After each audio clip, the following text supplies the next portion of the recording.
Hey, welcome back to the Happy Place Diaries. This is Jerry, and we have another guest video. With this one, still kind of recovering from my surgery, so wanted to throw this one out there. Hey, if you're looking for more power, Rob, my brother-in-law, has a solution for you. He adds another battery to his trailer. So stick around.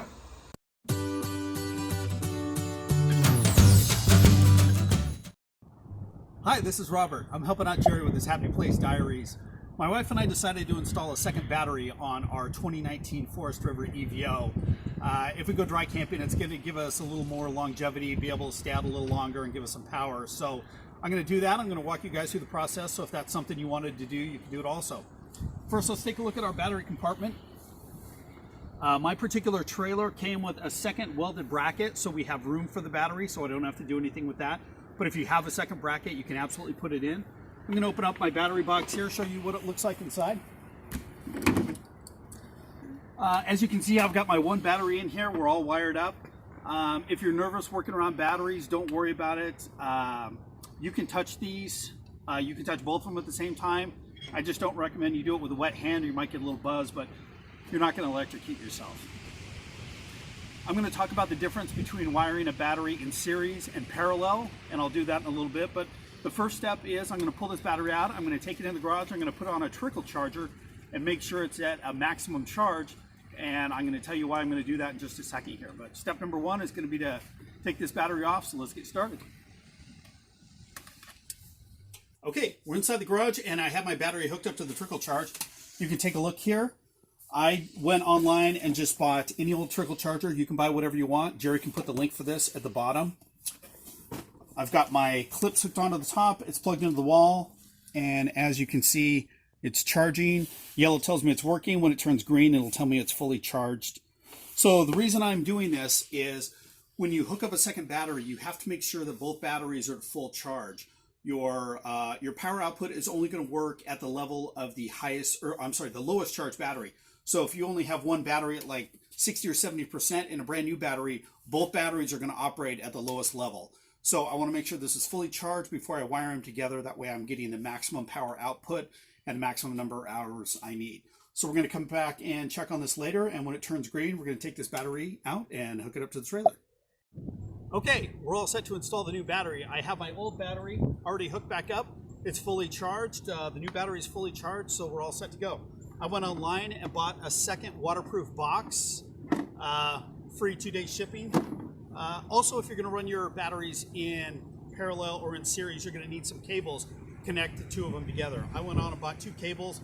They're about 1.5 feet long. These are 4-gauge wires, which is a little bit of an overkill for this application, but I didn't want to ever have to worry about the cables heating up, getting warm, melting, anything like that. So these are super mega heavy duty cables on a little tiny battery. So let's talk about the difference between running these in series and parallel.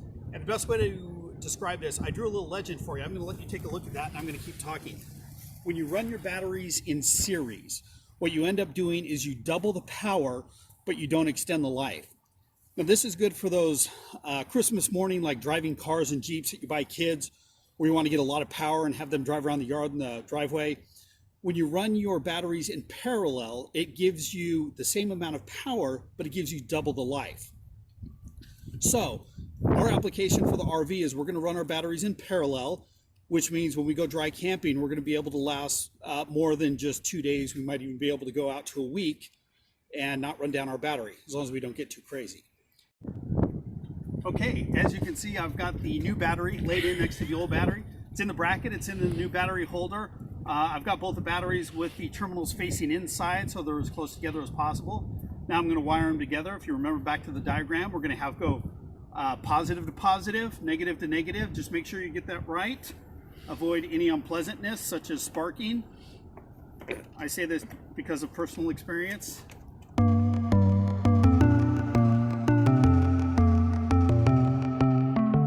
My hands are tied, and you resonate inside my bones. Don't know why I'm incapable while you're unstoppable. Some big black clouds, the unavoidable is raining down. I'm fading out.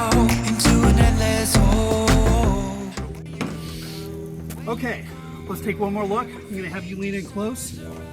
Got all my main lines coming into the positive.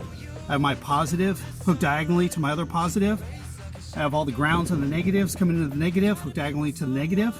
I'm gonna go ahead and throw the caps on these, strap them down, and we should be good to go. Again, make sure you subscribe to Jerry's channel, follow the Happy Place Diaries, and we'll see you out there on the road. Hey, just want to say thanks again to Rob for sharing that great upgrade to his trailer. It's going to give him a lot more sustainable energy, not power, but more energy in his trailer, which is going to let him use that battery longer. Hey, so as always, hit that thumbs up if you like the video, hit that subscribe button, and share this video with a friend, and we will see you in the next video.